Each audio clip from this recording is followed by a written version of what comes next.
ఈరోజే వైశాఖ మాసం ప్రారంభం. ఎంతో విశిష్టమైన మాసం వైశాఖ మాసం.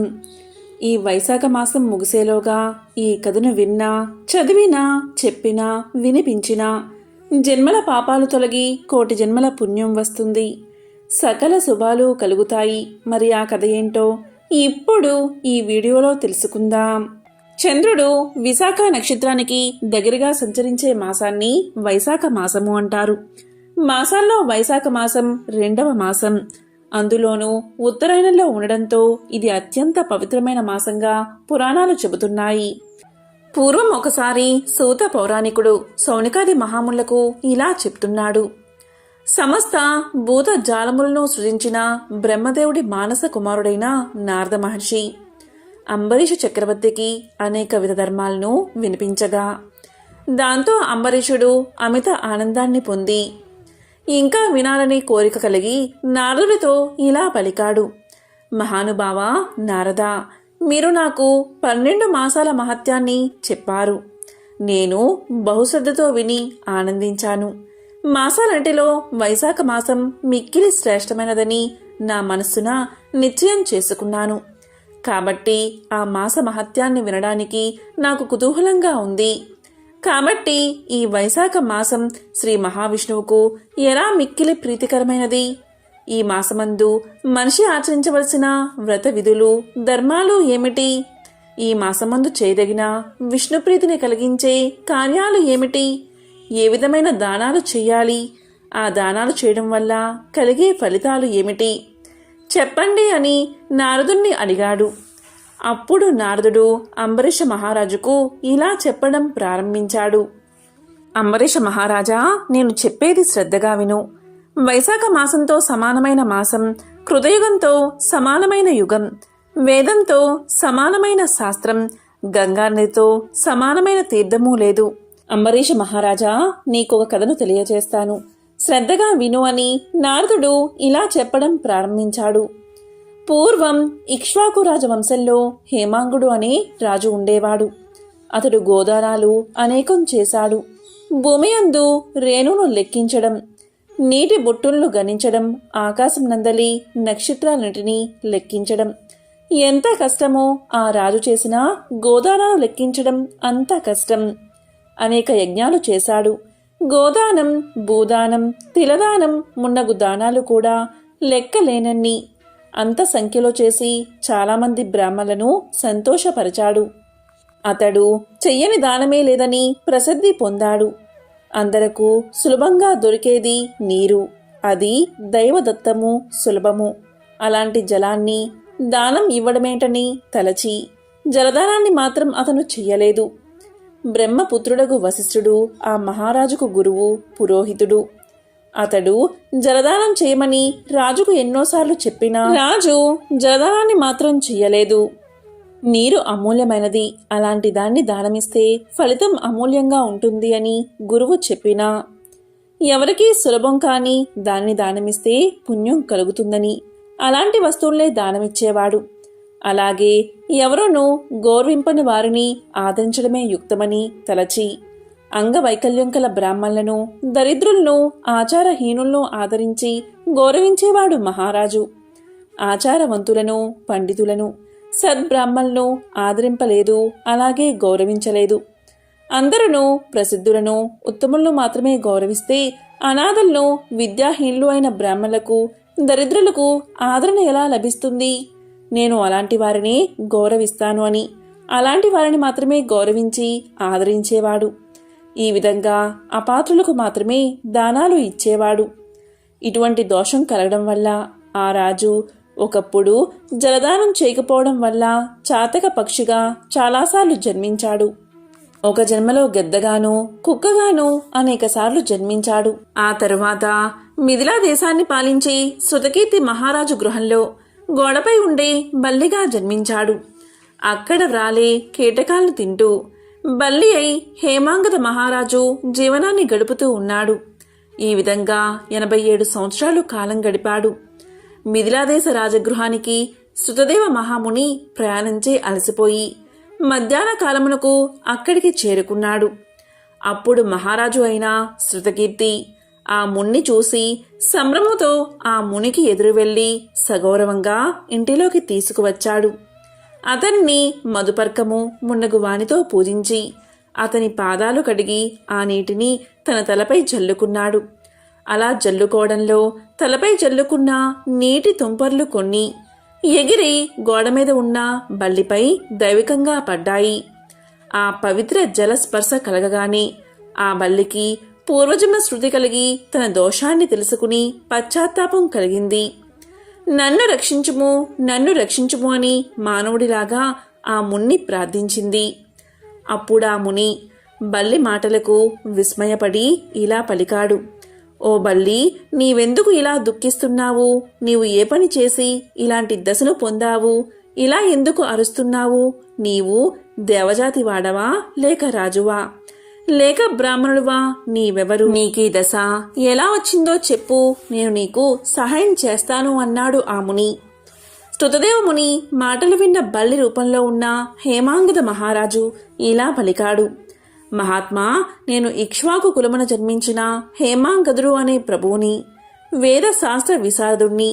భూమి అందలి రేణువులు ఎన్ని ఉన్నాయో, నీటి అందు జలబిందువులు ఎన్ని ఉన్నాయో, ఆకాశంలో ఎన్ని నక్షత్రాలు ఉన్నాయో అన్ని గోవులను అసంఖ్యాకంగా దానాలు ఇచ్చాను. ఎన్నో యజ్ఞాలు చేశాను. చెరువులో మొదలైన వాటిని ఎన్నిటినో తవ్వించాను. సర్వ విధాలైన దానాలు ఎన్నో చేశాను. చెరువులో మున్నగ వాటిని తవ్వించాను. ధర్మంగా రాజ్యపాలన చేశాను. నేనెన్ని సత్కర్మలు ఆచరించినా ముమ్మారు చాతక పక్షిగా, గద్దగా, 7 సార్లు కుక్కగా, ప్రస్తుతం బల్లిగా జన్మించాను. ఈ మహారాజు నీ పాదాలు కడిగిన పవిత్ర జలాన్ని తలపై చల్లుకుంటూ ఉండగా కొన్ని నీటి తుంపరలు నాపై పడి నాకు పూర్వజన్మ స్మరణం కలిగినది. నా పాపభారం తగ్గినట్లు అనిపిస్తుంది. కానీ నేనింకా 27 మార్లు బల్లిగా జన్మించవలసినట్లుగా నాకు తోస్తుంది. నాకీ విధమైన బల్లిగా జన్మ పరంపర ఎలా తొలగుతుంది అని భయం కలుగుతుంది. నేను చేసిన పాపమేమిటో, నాకీ జన్మ ఎందుకు కలిగిందో నాకు తెలియదు. దయవుంచి నాకీ జన్మలు కలగడానికి కారణమైన పాపమును, ఆ పాపం పోయే విధానాన్ని చెప్పగోరుతున్నాను అని ప్రార్థించింది బల్లి. అప్పుడు స్తుతదేవ మహాముని హేమాంగుదుని మాటలను తన దివ్య దృష్టితో పరిశీలించి ఇలా పలికాడు. రాజా, నీవు శ్రీ మహావిష్ణువుకు ప్రియమైన వైశాఖ మాసంలో జలాన్ని ఎవ్వరికీ దానం ఇవ్వలేదు. జలము సర్వజన సులభము, దాన్ని దానమిస్తే ఏమొస్తుంది అని అనుకున్నావు. ప్రయాణమును అలసిన వారికి జలదానమైనా చెయ్యలేదు. వైశాఖమాస వ్రతాన్ని కూడా నీవు పాటించలేదు. హోమం చేయదలిచిన వారు మంత్రపూతమగు అగ్నియందే హోమం చెయ్యాలి. అలా కాక బూడిద మున్నగు వానియందు హోమం చేస్తే ఫలం ఎలా కలుగుతుంది? అలాగే నీవు కూడా యోగ్యులైన వారికి దానం ఇవ్వక అయోగ్యులైన వారికి దానాలు ఇచ్చావు. అపాత్రులకు ఎన్ని దానాలు ఇచ్చినా ప్రయోజనం లేదు కదా. వైశాఖమాస వ్రతాన్ని చెయ్యలేదు, జలదానం చెయ్యలేదు. ఎంత ఏపుగా పెరిగినా సుగంధాది గుణాలున్న ముళ్ళుగల వృక్షాన్ని ఎవరు ఆదరిస్తారు? అలాంటి వృక్షం వల్ల ప్రయోజనం ఏమిటి? వృక్షాలలో రావి చెట్టు ప్రశస్తమైనది, అందువల్ల అది పూజకు అర్హమైనది. తులసి కూడా మిక్కిలి పవిత్రమైనదే. ఇలా రావి చెట్టును, తులసిని వదిలి వాకుడు చెట్టును ఎవరైనా పూజిస్తారా? అలా పూజ చేయడం వల్ల ఫలితం ఉంటుందా? అనాథలు, అంగవైకల్యం కలవారు, దయ చూపదగిన వారు, వారిపై దయను చూపడం ధర్మం. కానీ వారు మాన్యులు, పూజ్యులు కారు. అలాంటి వారిని పూజించడం వల్ల ఫలదాయకం కాదు. వారిపై దయ, జాలి చూపవచ్చు, కానీ గౌరవించరాదు. తపము, జ్ఞానము, వేదశాస్త్ర పాండిత్యము, సజ్జనత్వం కలవారు శ్రీ మహావిష్ణువు స్వరూపులు. అలాంటి వారినే పూజించాలి. వీరిలో జ్ఞానవంతులు శ్రీ మహావిష్ణువుకు మిక్కిలి ఇష్టమైన వారు. అటువంటి వారిని పూజిస్తే తన్ని పూజించినట్లుగా భావించి శ్రీహరి వరాలు ప్రసాదిస్తాడు. కావున జ్ఞానులైన వారు సర్వాధికులు, సర్వోన్నతులు. అలాంటి వారిని గౌరవించకపోవట వారిని అనగా శ్రీ మహావిష్ణువును అవమానించడమే అవుతుంది. ఈ విధంగా చేయడం ఇహలోకమున పరలోకమున దుఃఖాన్ని కలిగిస్తుంది. మానవుడు పురుషార్థాల్ని సాధించాలి అంటే జ్ఞానుల సేవ, వారిని గౌరవించడం ముఖ్య కారణం.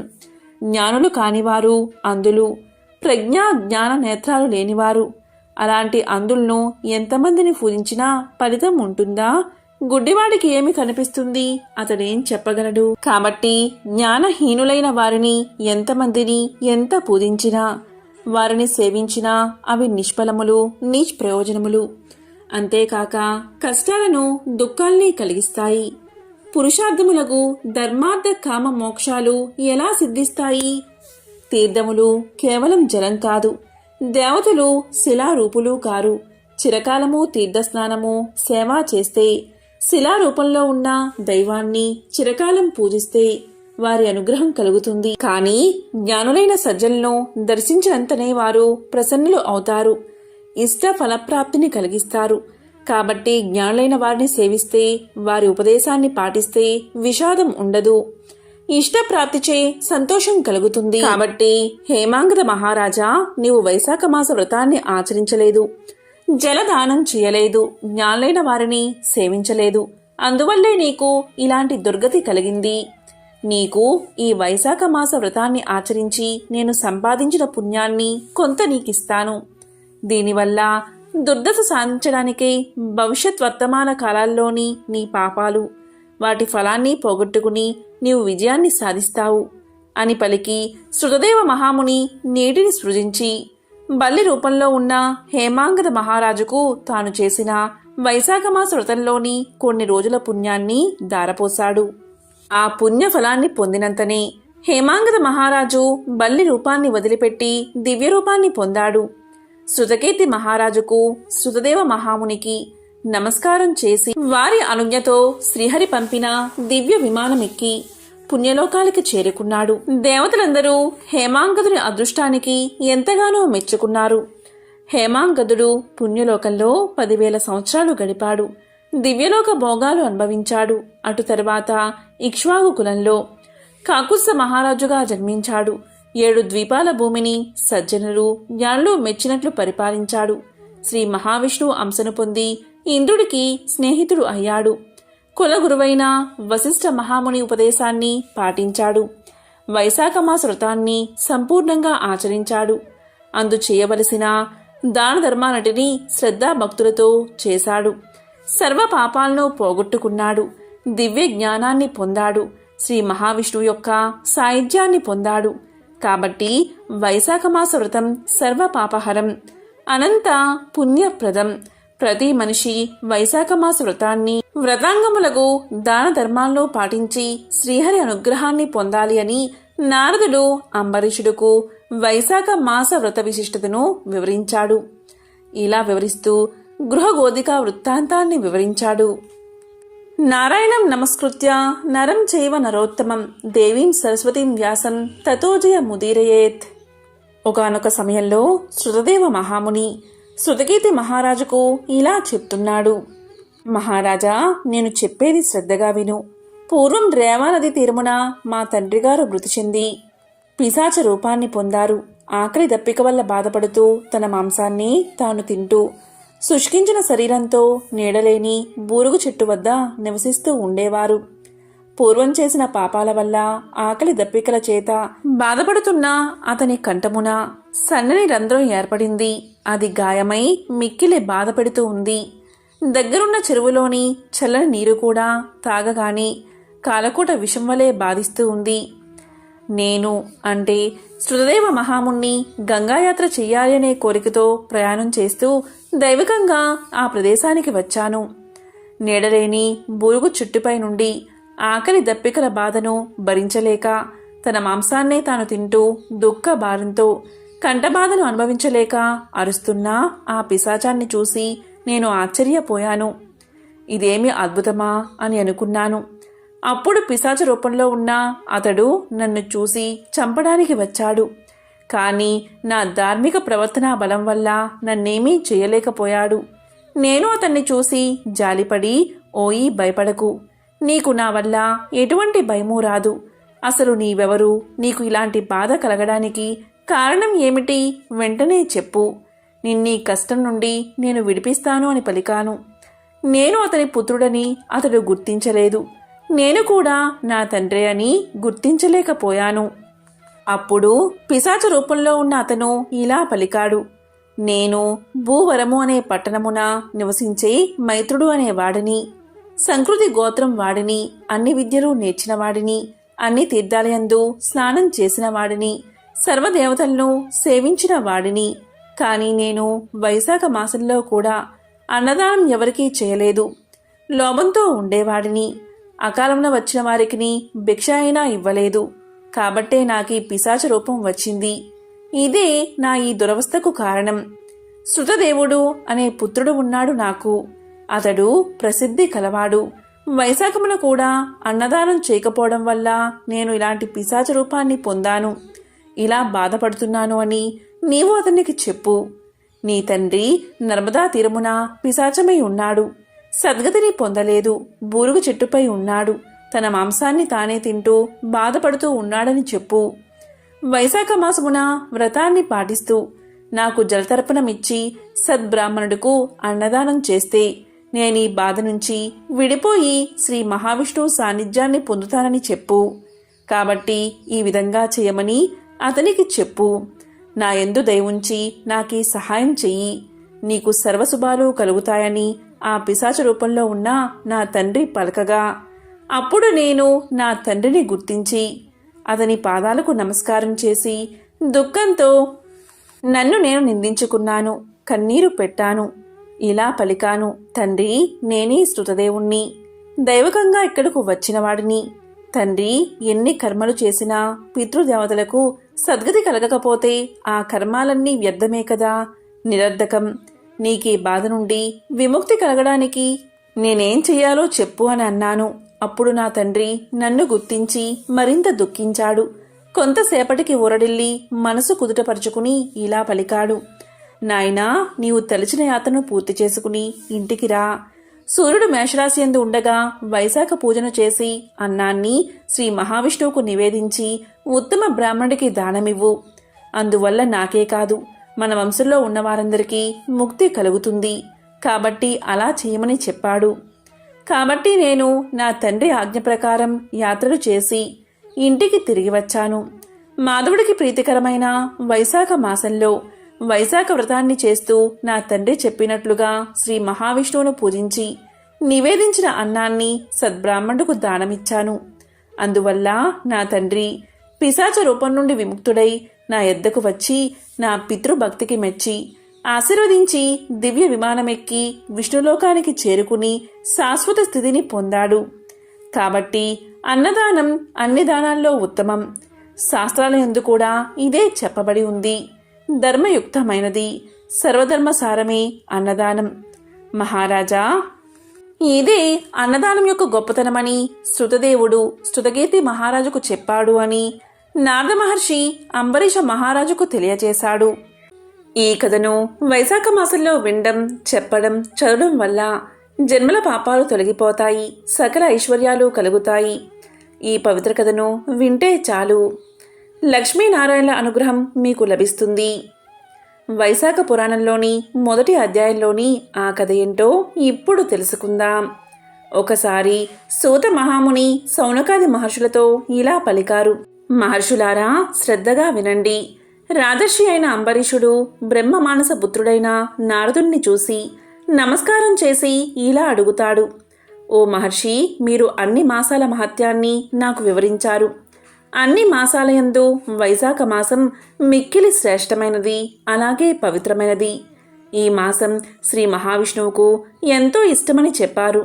ఈ వైశాఖ మాసం శ్రీ మహావిష్ణువుకు ఇష్టం కావడానికి కారణం ఏమిటి? ఈ మాసంలో విష్ణు ప్రీతిగా ఏం చెయ్యాలి? మానవులు ఆచరించవలసిన దానాలు, వాటి ఫలితం గురించి దయచేసి వివరించండి అని కోరాడు. అలాగే పూజ, దానం ఏ దైవాన్ని ఉద్దేశించి చేయాలి, వాటి ఫలితం ఎలా ఉంటుంది, అన్ని విషయాలు నా యందు దయవుంచి వివరించండి అని వేడుకున్నాడు. దానికి నారదుడు ఇలా పలికాడు, అంబరీష మహారాజా, శ్రద్ధగా విను. పూర్వం ఒకప్పుడు నేను బ్రహ్మదేవుణ్ణి మాసాల మహిమను, మాసధర్మాలను వివరించమని కోరాను. దానికి బ్రహ్మదేవుడు ఇలా పలికాడు, ఓ నారద, శ్రీ మహావిష్ణువు లక్ష్మీదేవికి మాసధర్మాలు చెబుతూ ఉండగా నేను విన్నాను. నీకు ఇప్పుడు శ్రీ మహావిష్ణువు లక్ష్మీదేవికి చెప్పిన విషయాలు చెప్తాను, శ్రద్ధగా వినుము. మాసాలన్నిటిలో కార్తీకం, మాఘం, వైశాఖం ఎంతో పవిత్రమైన మాసాలు. ఈ 3 మాసాలలో వైశాఖం మిక్కిలి ఉత్తమమైనది. వైశాఖ మాసం ప్రాణులకు తల్లి వలె సర్వాభీష్టాలను కలిగిస్తుంది. ఈ మాసమందు ఆచరించే స్నానం, పూజ, దానం మొదలైనవి పాపాలంటిని నశింపచేస్తాయి. ఈ మాసంలో చేసే స్నానం, పూజ, జపతపాదులను దేవతలు సైతం తలవంచి గౌరవిస్తారు. విద్యలలో వేద విద్య వలె, మంత్రాలలో ఓంకారం వలె, వృక్షాలలో దివ్య వృక్షమైన కల్ప వృక్షం వలె, ధేనువులలో కామధేనువు వలె, సర్వసర్పాలలో శేషుడి వలె, పక్షులలో గరుత్మంతుని వలె, దేవతలలో శ్రీ మహావిష్ణువు వలె, నదులలో గంగానది వలె, కాంతి కలవారిలో సూర్యుడి వలె, ఆయుధాలలో చక్రం వలె, ధాతువులలో సువర్ణం వలె, విష్ణు భక్తులలో రుద్రుడి వలె. మాసాలలో వైశాఖ మాసం ఎంతో ఉత్తమమైనది. శ్రీ మహావిష్ణువుకు ఎంతో ఇష్టమైన ఈ వైశాఖ మాసాన్ని మాధవ మాసము అని కూడా పిలుస్తారు. విష్ణు ప్రియ కలిగించు ఈ మాసంలో వైశాఖ మాసానికి సాటి అయినది లేదు. సూర్యుడు మేషరాశిలో ఉండగా వైశాఖమున సూర్యోదయానికి ముందే నది తటాకాలలో స్నానం చేస్తే ఎంతో మహాపుణ్యం కలుగుతుంది. ఆ తరువాత శ్రీ మహావిష్ణువును, లక్ష్మీదేవిని పూజిస్తే ఎంతో పుణ్యం కలుగుతుంది. ప్రాణులు అన్నం తిని సంతోషించినట్లుగా శ్రీ మహావిష్ణువు వైశాఖ స్నానాన్ని ఆచరించి పూజ చేసిన వారిని చూసి ఎంతో సంతోషిస్తాడు. ఇలా వైశాఖ స్నానం ఆచరించిన వారికి అన్ని వరాలు ఇవ్వడానికి సిద్ధంగా ఉంటాడు. వైశాఖ మాసమున ఒక్కసారి మాత్రమే స్నానం చేసిన అటువంటి వాడు పాప విముక్తుడై విష్ణు లోకాన్ని చేరుకుంటాడు. వైశాఖ మాసంలో వారం రోజులైనా స్నానాన్ని ఆచరిస్తే కొన్ని వేల అశ్వమేధ యాగాలను చేసినా మహాపుణ్యం కలుగుతుంది. స్నానం చేసే శక్తి లేకపోయినా సరే, స్నానం చెయ్యాలి అనే సంకల్పంతో ఉన్నా సరే, అటువంటి వాడు 100 అశ్వమేధ యాగాలు చేసినా మహాపుణ్యాన్ని పొందుతాడు. సూర్యుడు మేషరాశిలో ఉండగా వైశాఖ స్నానం నదిలో, ఏరులో చెయ్యాలని సంకల్పించుకున్నవాడై ఆసక్తుడై ఉన్న కొంత దూరమైన ఇంటి నుండి ప్రయాణమైన వాడు వైశాఖమున నదీ స్నాన సంకల్పం దృఢంగాను ఉన్నవాడు విష్ణు సాన్నిధ్యాన్ని పొందుతాడు అని లక్ష్మీదేవికి శ్రీ మహావిష్ణువు చెప్పినట్లు బ్రహ్మదేవుడు నారదుడికి చెప్పగా అంబరీష మహారాజుతో నారదుడు తెలియజేశాడు. కాబట్టి అంబరీష మహారాజా సర్వలోకాల్లో ఉన్న తీర్థ దేవతలు, భూమిపై ఉన్న నది, తటాకము, సెలయేరులో ఈ వైశాఖ మాసంలో ఉంటారు. కాబట్టి జీవి చేసిన సర్వ పాపాలను పోగొట్టుకోవాలి అనుకుంటే జీవి ఈ మాసంలో అలాంటి జలాల్లో పవిత్ర స్నానం చేస్తే సర్వ పాపాలు తొలగి సకల శుభాలను పొందుతారు, విష్ణు లోకాన్ని చేరుకుంటారు.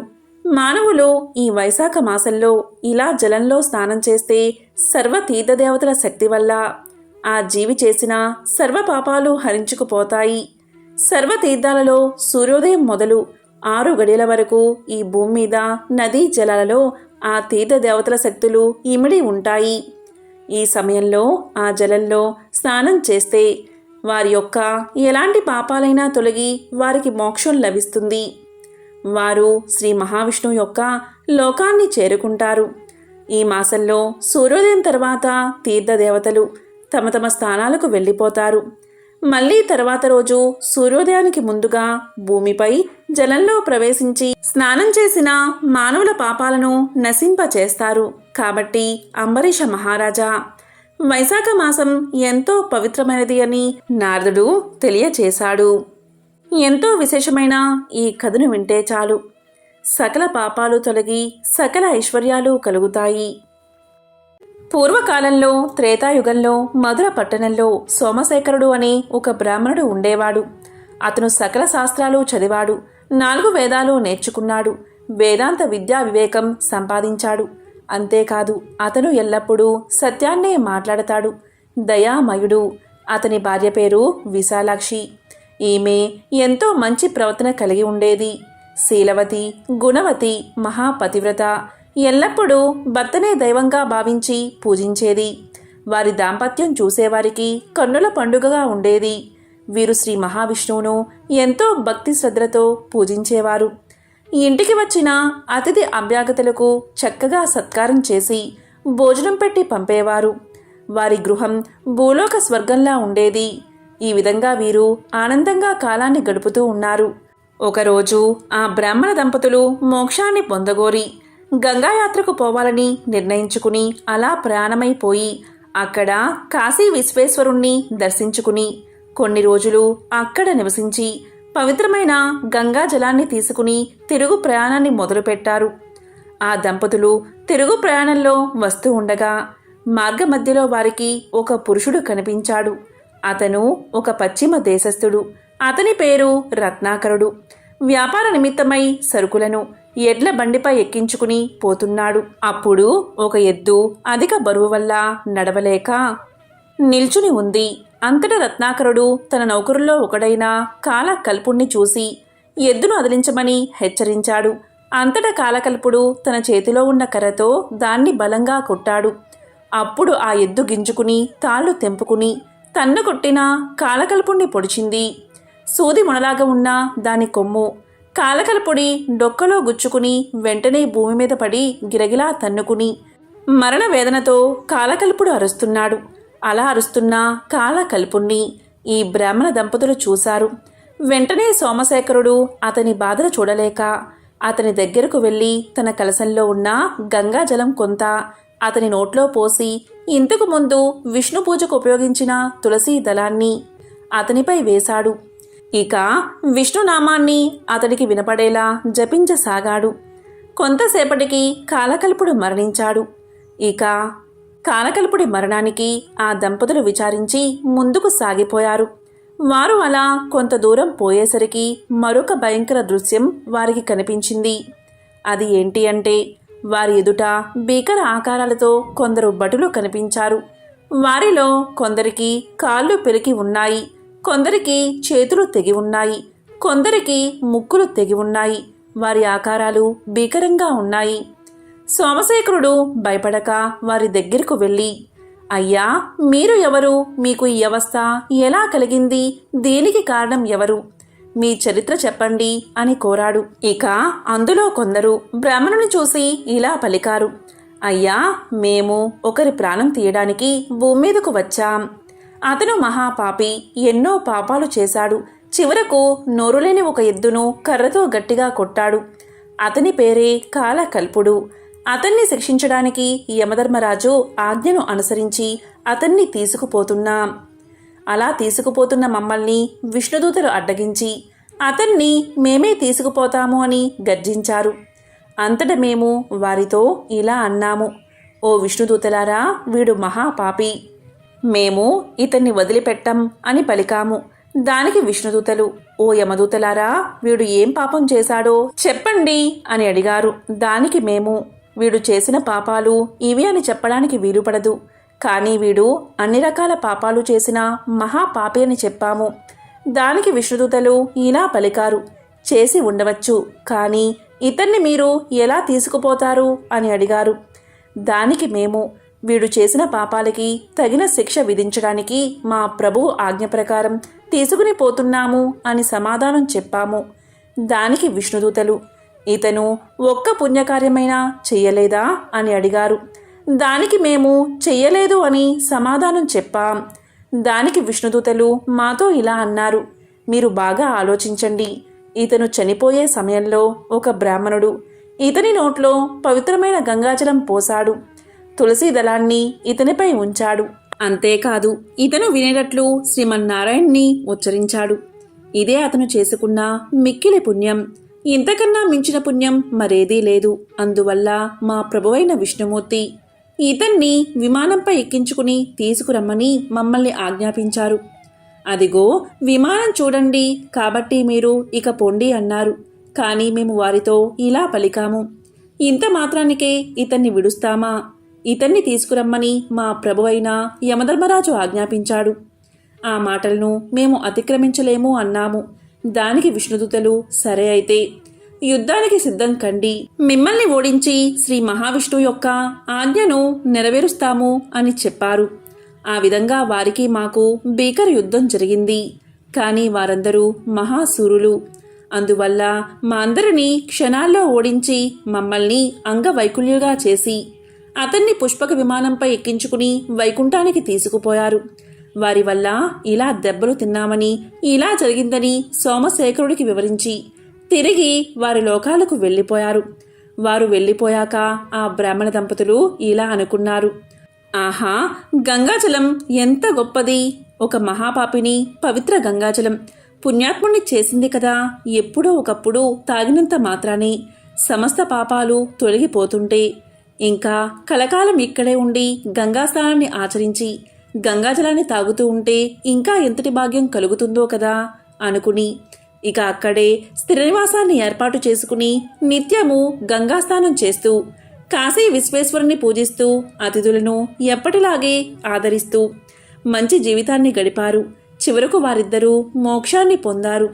కాబట్టి జన్మ అంటే ఆ బ్రాహ్మణ దంపతులు జీవించినట్లు జీవించాలి.